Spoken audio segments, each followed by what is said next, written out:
전하도록 하겠습니다. 계속해서 이제 아브라함 일생에 대해서 배우고 있는데요. 이제 벌써 15장까지 왔어요.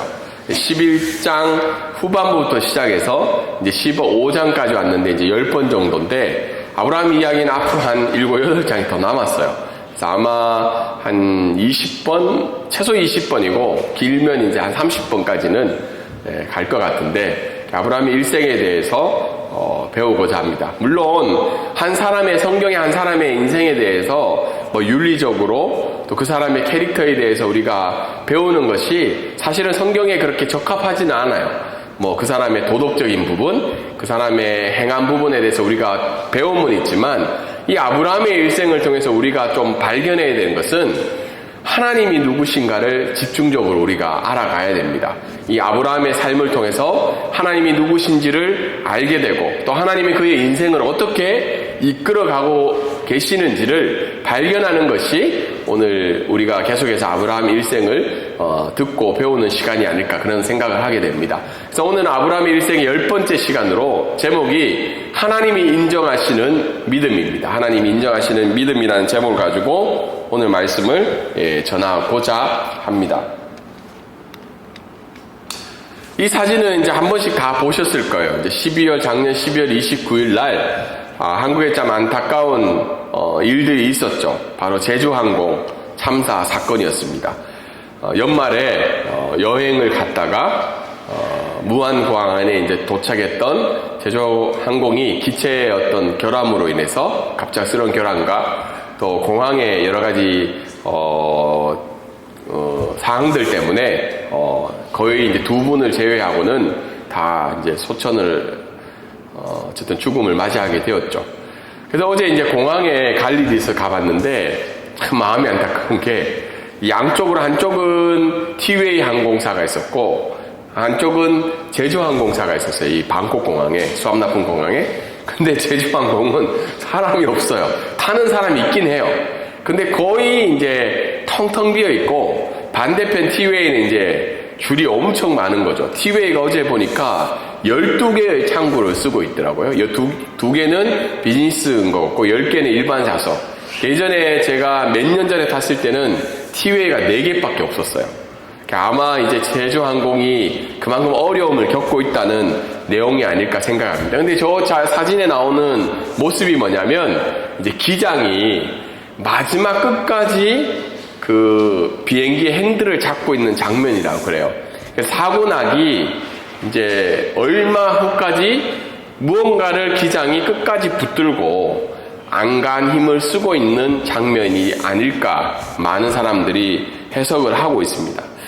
그래서 저런 장면을 보면서 처음에는 기체의 결함과 아니면 기장의 좀 잘못된 판단이었나 여러 가지 해석들이 나왔는데 저 사진 한 장으로 인해서 이 대한민국 사회가 저런 비행기 기장 저분에 대해서 굉장히 인정을 하고 저분의 마지막까지 최선을 다하시는 모습을 보고 애도를 하면서 한국 사회가 여러 가지 일들을 마음들을 나누지 않았을까 그런 생각합니다. 그래서 마지막 그 순간까지 본인의 부르심과 소명을 붙들고 살아갔던 모습이 사진으로 남아 있었습니다.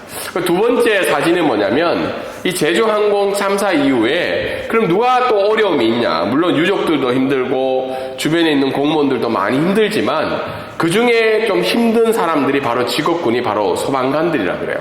왜냐하면 제주항공 참사가 일어나고 난 다음에 시신들을 수습하고 유해물들을 정리하고 보관하고 나눠지는 일들을 소방관들이 한 거예요. 근데 여기에 참여했던 이 소방관들이 그 시신들을 수습할 때 이분들도 처음 겪었던 일인 거죠. 물론 화재로 인해서 사고로 인해서 뭐 몇 명이나 많아봐야 뭐 10여 명 정도의 일들을 겪다가 이제 179명이라는 그 수많은 사람들의 형상을 알 수 없고 그 다음에 때로는 훼손이 되었던 그 시신들을 수습하는 일에 굉장한 지금 어려움을 겪고 있다고 합니다. 물론 시신 수습은 끝이 나고 장례식도 대부분 다 마무리가 되었지만 이분들은 이제 트라우마가 생긴 거예요. 본인들도 이런 트라우마가 생기고 특별히 유족들을 볼 때마다 그런 시신 수습에 어려움들이 이렇게 매칭이 된다고 합니다. 그럴 때 힘들어하던 후배 소방관을 향해서 선배 선교사가 그렇게 이야기했다고 해요. 소방관이죠. 선교사가 아니고. 소방관이 어떻게 얘기했냐면, 우리 직업이 원래 그렇다는 거예요. 우리 직업이. 우리가 맡은 바가 원래 그런 일이야. 그런 이제 기사들이 나오고 난 다음에 또 대한민국 사회가 이 소방관들을 향해서, 야, 당신들이 가지고 있는 소명과 이 삶에 대한 정신이 굉장히 위대하고 아름답다. 그러면서 이 사람들이 또 인정을 대한민국 사회로부터 받는 또 하나의 계기가 아닐까, 또 그런 상황들이 아닐까 생각해 보긴 됩니다. 오늘 말씀을 읽어보면 동일하게 이 인정이라는 단어가 또 나오기 시작해요. 뭐냐면 하나님이 인정해 주시는 믿음을 가진 사람이 한 사람이 나오고 있습니다. 사실 하나님으로부터 의롭다함을 여김을 받는 건 굉장한 일이죠. 지금 우리의 상황들을 살펴볼 때 하나님이 우리의 삶을 의롭다 여긴다고 확신하시는 분이 계신가요? 네, 그렇게 많지는 않을 것 같아요. 왜냐하면 우리끼리 인정해 주는 것도 참 힘든 일인데, 하나님의 관점과 기준으로 한 사람의 믿음에 대해서 의롭다함을 의롭다하고 칭찬해주고 인정해주시는 믿음이 나오죠. 그 사람이 바로 아브라함이 그 믿음을 하나님으로부터 인정을 받게 됩니다. 오늘 말씀을 통해서 첫 번째 말씀은 뭐냐면, 우리 한번 읽어볼까요? 자, 시작. 하나님이 인정하시는 믿음은 하나님의 말씀을 믿는 믿음입니다. 네, 어떻게 보면 당연한 말씀이죠. 네, 왜 이게 어려운 일이냐면 1절부터 3절에 보면 먼저 이후에 라는 단어가 나옵니다.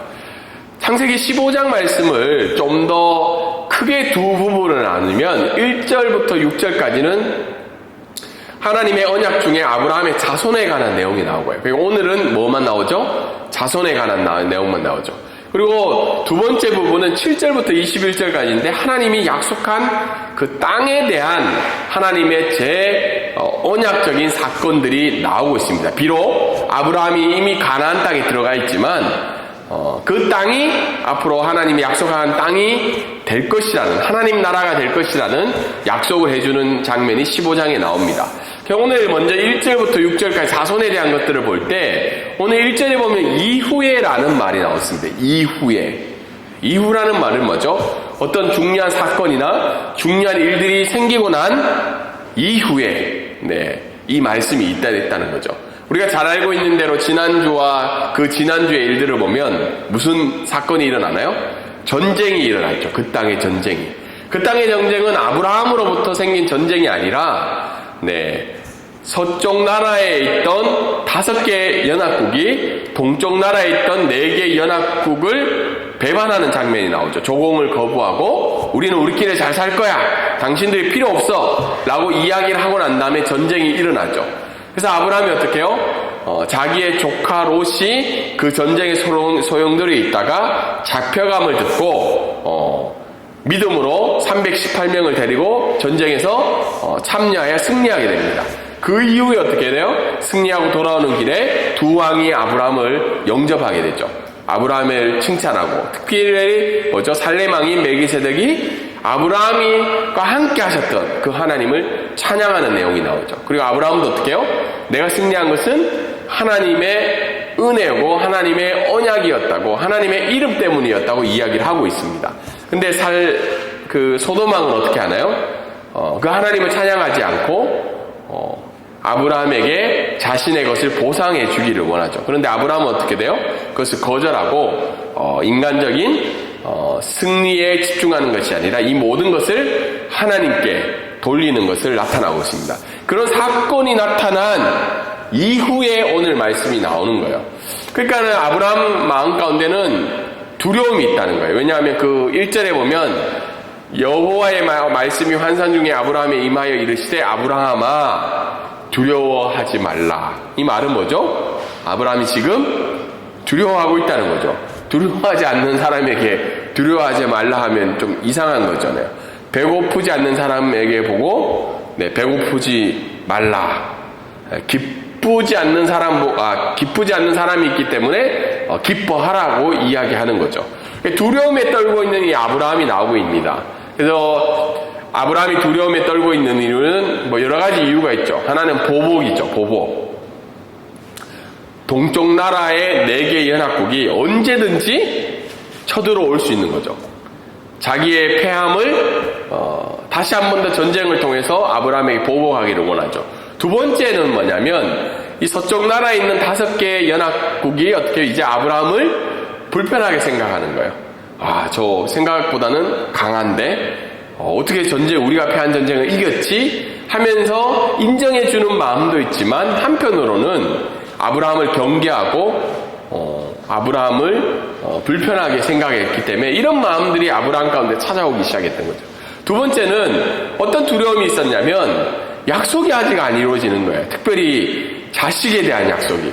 땅까지는 왔는데 지금 아브라함이 어렵게 어떻게 해요? 10여 년이 지난 다음에 하란에서 가나안 땅에 갔는데 없었죠. 가나안 땅에서 또 어떻게 해요? 기근을 만나서 애굽 땅에 갔다가 거기도 없었어요.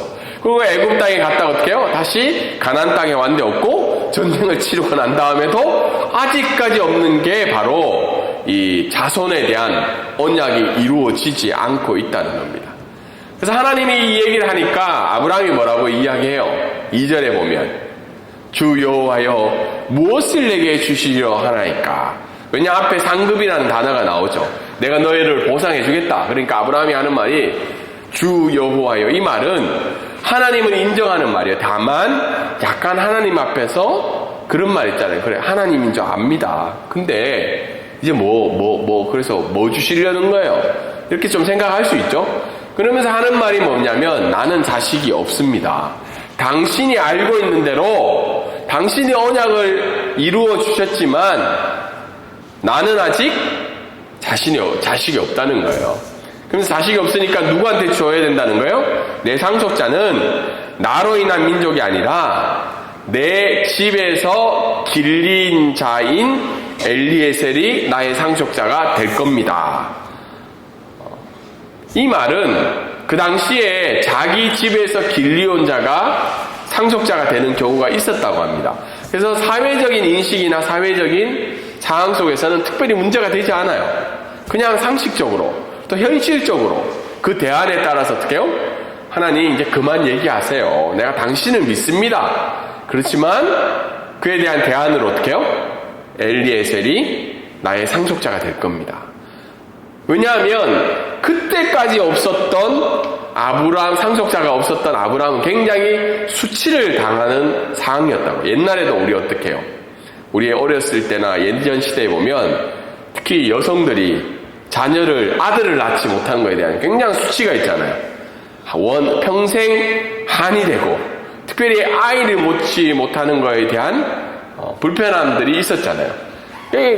근데 지금으로부터 무려 3, 4천 년 전에 그 당시에는 얼마나 그랬겠어요.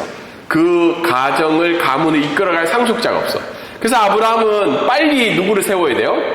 상속자를 세워야 되는 거예요. 그게 바로 누구라는 거예요? 내 집에서 길리운 엘리에셀이라는 겁니다. 이런 배경 속에서 오늘 하나님이 우리에게 원하시는 것은 하나님의 말씀을 믿는 믿음이라는 거예요. 근데 오늘 말씀을 통해서 첫 번째 말씀을 통해서 우리가 살펴봐야 될 것은 우리도 두려워하는 것이 지금 있다는 거예요. 사실 아브라함은 불신하는 마음이 아니었어요. 하나님을 믿지 않고 하나님을 무시하는 게 아니라 하나님을 향한 믿음은 있는데 언약은 내가 받았는데 그 언약과 지금 내 현실이 일치하지 않는 거예요. 그러니까 주 여호와여라고 이야기하면서도 그 하나님의 고백 속에서는 하나님을 향한 믿음과 또 하나님을 향한 불편한 마음이 들어있다는 겁니다. 왜 그러냐면 하나님이 계속해서 이야기해 줬던 그 언약, 복이 약속한 땅과 자식이 없음에 대한 두려움이 있는 거예요. 그리고 아브라함은 지금 어떻게 해요? 믿음의 이제 한계 상황이 다가온 거예요. 상속자 주겠다 했는데 언제까지 기다려야 돼요? 그러니까 그 대안으로 누굴 세운 거라고요? 엘리에셀을 세운 거죠. 그리고 약속에 대한 당장 이루어지지 않는 것에 대한 두려움이 있는 거예요. 그렇게 오랫동안 이야기하셔놓고는 아직까지 이루어지지 않는 거죠. 그럼 마지막은 뭐예요? 믿음으로 또 살아가야 되는 거예요. 하나님 그렇게 얘기하면 또 어떻게 해야 돼요? 기다려야 되잖아요. 이게 너무 힘든 거예요. 지금까지 기다렸는데 또 뭐요? 그 언약이 이루어지는 걸 기다리라는 겁니다. 우리 삶들 가운데도 어떻게 해요? 하나님이 약속하고 언약해 주신 것들이 믿지만 지금 당장 이 상황에 일어나지 않는 것에 대한 두려움이 있다는 겁니다. 그리고 그걸 붙들고 어떻게 해야 돼요? 또 살아가야 돼요. 이게 이제 두려움이라는 거예요. 근데 로이드 존스 목사님이 이런 얘기를 하는 것이 우리 신앙생활에 가장 큰 적은 뭐냐면 두려움이라고 이야기해요. 왜냐하면 두려움은 두려움의 상태로만 끝나는 것이 아니라 우리를 어느 상태까지 가게 한다는 거예요? 영적인 침체까지 가게 한다는 거예요. 결국은 어떻게 해요? 하나님에 대한 기대감이 없어지게 되고 하나님에 대한 신뢰감을 무너뜨리게 되고 마지막에는 하나님을 떠나게 되는 그 중요한 시발점이 뭐라는 거예요? 두려움이라는 거예요. 두려움. 그러니 이런 두려움에 떨고 있는 상황에 대해서 오늘 하나님은 이야기해 주시죠. 1절에 뭐라고 얘기해요? 나는 너의 방패가 되어줄 거고 나는 너의 지극히 큰 상급이 되어줄 거라고 이야기를 하고 있죠. 방패는 뭐냐면 보호자를 의미하고 있죠. 그래서 아브라함은 지금 적들이 다시 쳐들어올 거에 대한 두려움이 있고 주변 이웃 국가를 통해서도 어떻게 해요? 경쟁을 하고 또 그 땅에서 함께 살아가야 되는 두려움이 있는 거죠. 그럴 때 하나님이 오늘 뭐라고 얘기하시는 거예요? 내가 너의 보호자가 되어줄 거다. 네가 그렇게 믿음으로 살아갔기 때문에 내가 너의 보호자가 되어주겠다고 이야기를 하고 있는 거죠. 그리고 두 번째는 뭐예요? 상급이죠. 큰 상급. 하나님이 어떻게 해요? 너의 믿음의 행위에 대해서 네가 두려움을 겪고 있지만 내 언약을 지키고 있는 거에 대해서 하나님이 어떻게 해야 되겠다는 거예요? 갚아주시겠다는 거예요. 보상해 주시겠다는 거예요. 이것이 얼마나 오늘날 저희들에게 살아가고 있는 우리의 인생 가운데도 위로가 되고 소망이 되냐면 지금도 우리가 믿음 안에서 살려고 몸부림치고 있잖아요. 관계 속에서 재정적인 부분 안에서 사역하는 부분 안에서 자녀를 또 키우는 부분 안에서 정말 믿음으로 나아가고 있는데 순간순간 찾아오는 두려움들이 많다는 거예요. 이걸 어떻게 가야 되냐. 그럴 때마다 하나님은 뭐라고 이야기해줘요? 내가 너를 보호해 주겠다는 거예요.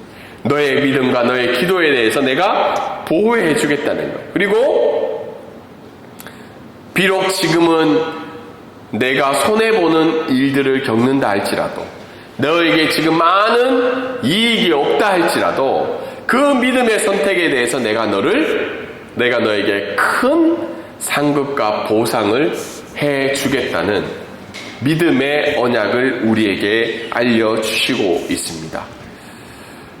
그렇기 때문에 우리가 이 말씀을 생각할 때 우리의 방패와 큰 상급 대신 그 하나님께 강구하는 신앙이 필요하다는 거예요. 근데 아브라함은 그 얘기를 들었을 때 어떤 반응이었어요? 하나님 맞습니다. 내가 그렇게 다시 한 번 더 살겠습니다라고 반응을 했습니까? 아니면 어떤 대답을 했나요? 지친 반응을 하죠. 인간적인 현실적인 반응 뭐예요? 하나님 괜찮아요. 이제 내 집에서 길린 엘리에셀이 상속자가 됩니까? 이제 그만하셔도 됩니다. 내가 당신을 부정하는 거 아니에요. 내가 하나님 믿어요. 하나님 약속 믿고 나아가지만 이제는 내가 생각하는 방법대로 하겠습니다라고 이야기를 하는 거예요. 상속자 안 세우겠다는 말이 아니잖아요. 그 상속자를 통해서 어떻게 해요? 아브라함의 가문이 또 이스라엘 백성들이 성장하면 되는 거잖아요. 그런데 그럴 때 하나님은 다시 한 번 더 그것이 아니라고 이야기를 하고 있죠. 그래서 우리가 살아갈 때 이런 현실에서 오는 또 인간적인 불안함이 찾아올 때 그것을 그대로 놓아두면 영적 침체가 일어나기 시작해요. 여러분 댐 아시죠? 댐이 보면 굉장히 물이 많이 저장이 되어 있고 물을 방출하면 어떻게 돼요? 엄청난 많은 양의 물이 나오고 있죠. 근데 그 댐을 볼 때 댐이 튼튼하게 제작되지 않으면 댐은 어느 순간 무너지게 되죠. 근데 제일 무서운 게 뭐냐면 댐에 있어서 제일 무서운 게 뭐냐면 작은 구멍 하나라고 그래요. 아니면 작은 균열 하나. 그 균열이 생기기 시작하면 어떻게 돼요? 그걸 빨리 메꿔놓지 않으면 어떻게 되나요? 점점점 커지면서 그 댐이 무너지게 되는 거죠. 두려움의 틈새라는 것도 마찬가지라는 거예요. 작은 두려움이 우리의 삶에 찾아올 때는 우리가 뭐 신경 안 쓸 수 있어요. 근데 그 두려움이 점점 씨앗이 부러지고 열매가 맺어져서 어떻게 해요? 점점 커지고 나면 결국은 우리의 하나님 안에서의 우리의 믿음도 무너지게 된다는 겁니다. 그래서 이 말씀을 통해서 우리가 알 수 있는 건 그 두려움이 찾아올 때마다 오늘 하나님이 약속하신 내가 너의 방패가 되어주겠고 내가 너의 큰 상급이 되어주겠다는 그 하나님의 말씀을 믿고 어떻게 해요? 기도하라는 거예요. 기도. 그래서 빌립보서 말씀에 그렇게 나와 있죠. 아무것도 염려하지 말고 오직 모든 일에 기도와 간구 너희 구할 것을 감사함으로 하나님께 아뢰라고 이야기를 하고 있습니다. 기도는 어떻게 해요? 우리 두려움의 틈새를 메꿔 나갈 수 있는 중요한 신앙의 도구라는 것을 잊지 않으시기를 바랍니다. 두 번째 오늘 말씀을 통해서 우리가 알 수 있는 것은 우리 한번 읽어볼까요? 큰 소리로 읽어보도록 하겠습니다. 자, 시작. 하나님이 인정하시는 믿음은 말씀에 순종하는 믿음입니다. 네. 우리 아이들이 아침에 일찍 일어나서 그런지 꼭 이 시간만 되면 어떡해요? 뭐 이렇게 잠이 오고 또 이렇게 집중하기 어렵죠. 그래서 아무튼 하나님이 인정하시는 믿음은 뭐예요? 말씀에 순종하는 믿음이죠. 말씀에 순종하는 믿음. 아브라함이 현실적인 대안을 하나님께 얘기하잖아요. 하나님 나 상속자 이제 있어요. 누구라는 거예요? 엘리에셀이라는 거죠. 그 하나님이 4절을 어떻게 이야기한 거예요? 상속자 아니다. 그 상속자는 누구 몸에서 태어난다고요? 아브라함 몸에서 나는 자가 상속자라고 다시 한 번 더 하나님의 언약을 구체적으로 이야기해 주시죠. 그래서 그 얘기를 들었을 때 하나님 또 저 얘기한다. 내가 안 믿는다고 얘기한 것도 아니고 저는 좀 그랬을 것 같아요. 그것도 똑같은 얘기 반복적으로 힘들잖아요. 하나님 안 믿는다는 게 아니고 상속자가 이럴 거라는 걸 이야기하고 있죠. 하나님 다시 이야기하고 조금 100% 따라오지 못하는 아브라함 아니면 아브라함에게 더 큰 확신을 주기 위해서 어떻게 해요? 아브라함을 이끌고 밖으로 나가서 어떻게 해요? 아브라함 보고 뭐라고 얘기하나요? 하늘을 봐라. 그 하늘에 있는 별의 숫자만큼 내 자손이 이렇게 많이 될 거라고 다시 한 번 더 약속을 해 주시고 있죠. 그자 6절에 보면 뭐라고 나와 있나요? 아브라함이 여호와를 믿으니. 여러분 한번 생각을 해보세요. 아브라함 입장에서. 아브라함 어떻게 보면 좀 단순하지 않나요? 또 안 믿다가 또 믿겠다가 안 믿었다가. 근데 하나님이 그렇게 시청각 교육을 시켜주시는 거죠. 근데 사실 아브라함 입장에서는 이 사실에 대해서 여호와를 믿는 게 쉬운 일이겠어요? 어려운 일이겠어요? 이런 생각을 한 번 속지 두 번 속냐. 그리고 지금 내가 대안을 다 마련해놨는데 이거를 뒤집어 엎고 또 어떻게 한 거예요? 네 몸에서 내가 상속자를 나타나게 하겠다. 눈에 보이지 않는 이 약속에 대해서 아브라함은 다시 한 번 더 어떻게 해요? 믿게 되는 겁니다. 그래서 그 믿음에 대해서 아무것도 없는 상황 속에서도 하나님의 약속을 믿는 그 믿음에 대해서 어떻게 해요? 하나님이 의롭다 여김을 받으시는 겁니다. 여러분 믿음이 좋다는 건 내가 조금 뭔가를 가져서 그거를 통해서 이끌어 가실 하나님을 믿는 게 아니고 완전 제로 베이스 상태에서 그 하나님의 약속하신 말씀만 믿고 먼저 발걸음을 뛰는 것이 하나님이 기뻐하시는 믿음이라는 겁니다. 그래서 첫 번째 이 말씀을 통해서 알 수 있는 것을 한번 읽어볼까요? 시작. 하나님이 인정하시는 믿음은 내 힘으로 알 수 없는 문제에 대한 것에 대한 받아들임이라는 거예요. 그 문제에 대해서 받아들이는 거예요. 내가 내 힘으로 상속자를 얻을 수 없구나. 그렇지만 하나님의 인도하심으로 언약에 의해서는 내가 그 하나님의 언약을 이루어 가신 것을 볼 수 있구나. 그 현실의 대안을 뛰어넘으시는 그 하나님의 약속의 성취를 믿는다는 거죠. 믿는다는 거. 그래서 그 약속의 성취는 어떻게 해요? 아브라함을 통해서 이삭과 야곱과 12지파와 출애굽을 통해서 장정만 60만 명, 아이들까지 하면 대략 250만 명의 민족들이 일어나게 된다는 겁니다. 그렇기 때문에 우리가 집중해야 될 것은 우리 눈에 보이는 현실과 계산이 아니라 나에게 임하셨던 그 하나님의 인도하심을 믿고 믿음의 여정을 받아들이는 게 필요하다는 겁니다. 지난주에 이제 왔던 팀도 제가 이제 하는 사역지랑 뭐죠?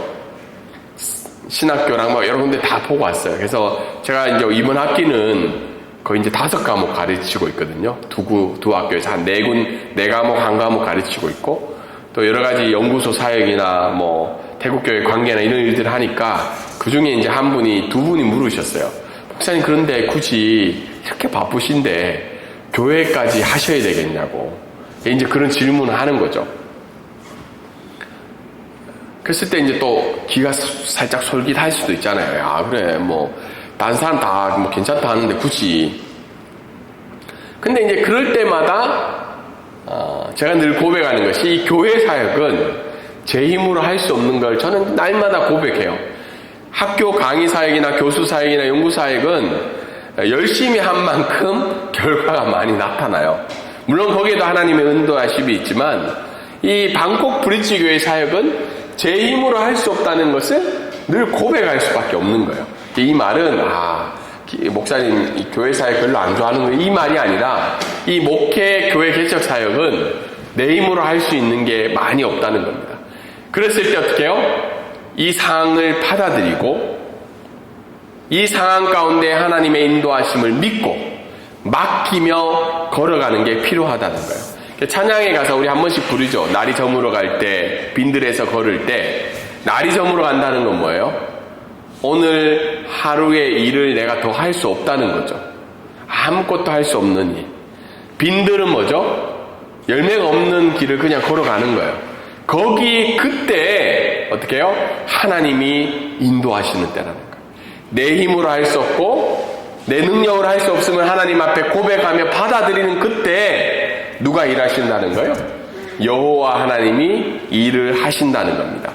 그리고 이 말씀을 통해서 또 우리가 알 수 있는 것은 하나님의 때와 우리의 때는 다르다는 거예요. 이건 정말 받아들이셔야 돼요. 하나님이 기뻐하시는 때랑 하나님이 세운 계획과 우리가 세운 계획은 다르다는 겁니다. 근데 때로는 우리의 신앙생활이 어때요? 요술램프 지니처럼 주문 외우면 빵 하고 나타나서 내가 너의 소원이 뭐냐? 그러면 어떻게 해요? 램프 지니한테 딱 이야기하면 바로 해결해 주잖아요. 그것은 요술램프 지니가 하나님이 아니라 그 램프를 지니고 있는 주인이 바로 하나님인 거죠. 그렇기 때문에 우리는 하나님의 왕이심을 믿는다면 하나님의 방법과 때도 우리가 믿고 기다려야 된다는 겁니다. 그래서 성경에 보면 이 하나님이 아브라함과 약속하셨던 그 하나님의 성취의 때는 무려 430년이 지났다는 거예요.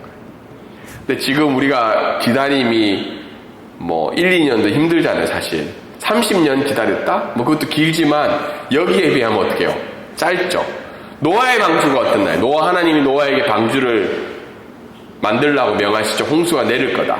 물론 성경의 여러 학자들이 140년이다, 아니다, 이런 120년이다. 근데 일단 100년은 넘어요. 방주를 만들고 있던 노아의 심정이 어땠을까요? 하나님, 언제 도대체 홍수가 납니까? 계속 배만 만들고 있는 거예요. 배 만들고 난 다음에 기다리고. 근데 결국은 하나님의 때가 임했을 때 하나님이 준비하고 있던 그 약속을 따라갔던 그 사람을 사용해 주고 계심을 오늘 말씀을 통해서는 알 수 있습니다. 마지막으로 우리가 이 말씀을 통해서 알 수 있는 것은 특별히 방콕 브릿지 교회 1주년을 생각하면서 이 말씀을 한번 생각해 봤어요. 우리 교회가 어떤 교회가 되었으면 좋겠냐. 앞에 성경 공부할 때도 했지만 하나님을 왕으로 고백하는 교회. 다르게 이야기해서 하나님의 말씀에 순종하고 반응하는 교회가 되었으면 좋겠다. 그래서 라틴어 가운데 이런 말이 있습니다. 까르페 데움이라는 말이 있어요. 그 말은 뭐냐면 하나님을 붙잡으라는 말이에요.